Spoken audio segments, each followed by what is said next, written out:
এই আন্টিটাকে নেশা খাওয়িয়ে টাকা পয়সা সোনা দানা সব নিয়ে গেছে ছিনতাইকারীরা। হ্যালো ভিউয়ার্স, আসসালামু আলাইকুম। আশা করি সকলেই ভালো আছেন। আজকে শুক্রবার, আমি মসজিদ থেকে নামাজ পড়ে আসতেছিলাম। এলাঙ্গা বাজারে দাঁড়িয়ে একটা সিঙ্গারা আর একটা সমোসা খাইতে নিছি। এর মধ্যে দুইটা ছোট ভাই আসছে, আইসা বলতেছে ভাই বাজারের ওই পাশের গলিতে একটা ঘটনা ঘটছে। পরে যায় দেখি এই ঘটনা। কত টাকা নিছে জানো? 9 লাখ টাকা। হ্যাঁ 7 লাখ 7-8 লাখ 7-8 লাখ টাকার মতো নিছে। এত টাকা নিয়ে উনি ঘুরতেছিল।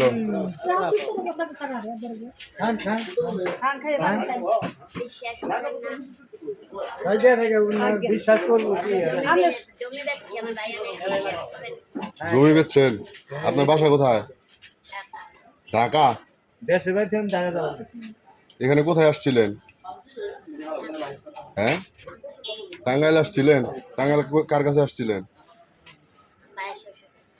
ভাইয়ের শ্বশুর বাড়ি। জায়গা বিক্রি করতে আসছেন, বিক্রি করে টাকা নিয়ে যাইতেছিলেন ঢাকা। কত টাকা ছিল আপনার সাথে? 7 লাখ। আপনার সাথে আর কেউ আসছিল না?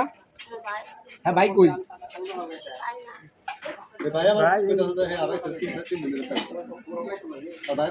আপনি একাই যাইতেছিলেন ঢাকা, না আপনার সাথে কেউ ছিল? আপনার আপন ভাই? আপন ভাই ভাই আসছিল না? আপনার ভাইয়ের বাসা কোথায়? হ্যাঁ, ঢাকায়। ঢাকা কোন জায়গায় আপনার বাসা? মোহাম্মদপুর। ছিনতাইকারীরা ওনাকে এমন নেশাই খাওয়াইছে, ওনার 3 দিন পরে সেন্স আসছে। তাহলে বুঝেন মানুষ কতটা খারাপ হইতে পারে। 3 দিন পরে উনি মোটামুটি কিছুটা বলতে পারছে। এই দুনিয়াতে ভালো খারাপ দুই ধরনের মানুষই আছে। একদল ছিনতাই করে নিয়ে গেছে, আবার একজন ফোন দিয়ে তার ফ্যামিলিকে খবর দিছে। তার মানে ভালো মানুষও আছে দুনিয়ায়। রাস্তাঘাটে টাকা পয়সা নিয়ে চলাফেরা করলে অবশ্যই সচেতন হয়ে চলাফেরা করতে হবে। কবেকার ঘটনা? আজকের কি এটা নাকি মঙ্গলবারে? শুক্রবার। এই কয়দিন আপনি কইছিলেন এইখানেই?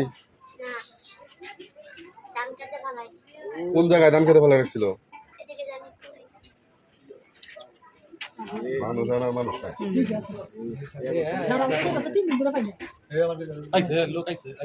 ওনারা পরিচিত কেউ আসছে?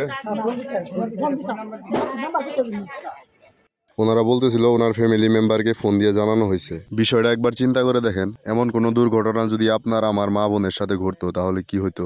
আপনার আমার মা বোনের সচেতন হওয়ার জন্য ভিডিওটি একটি শেয়ার দিয়ে আপনি আপনার ভালো মানসিকতার পরিচয় দিন। আল্লাহর কাছে প্রার্থনা করি আর কোনো মা বোন যেন এমন বিপদে না পড়ে। এমন ঘটনা কিছুদিন পরই ঘটে। পুলিশ ভাইদের রিকোয়েস্ট করব, এমন কোনো ঘটনা আর কোনো মা বোনের সাথে না ঘটুক। দয়া করে এদের বিরুদ্ধে আইনি ব্যবস্থা নেবেন। আমার এই ভিডিওটা বানানোর উদ্দেশ্য আমার আর কোনো মা বোন যেন এমন বিপদে না পড়ে, যাতে আর কোনো মা বোনের ধান খেতে পড়ে না থাকতে হয়। আপনার ছেলে মেয়ে আছে কয়জন? রোমান থাকে? মেয়ে আছে 3টা। মানে আমার একটু সেন্স আসছে, 3 দিন হয়েছে না? উনি একজন প্রবাসী ভাইয়ের মা, ওনাকে দেখে আমার প্রচুর মায়া লাগতেছিল। আপনি একজন সচেতন নাগরিক হিসেবে ভিডিওটি একটি শেয়ার দিয়ে আপনার মা বোনকে সচেতন হতে সহযোগিতা করুন। আসসালামু আলাইকুম। সকলেই ভালো থাকবেন।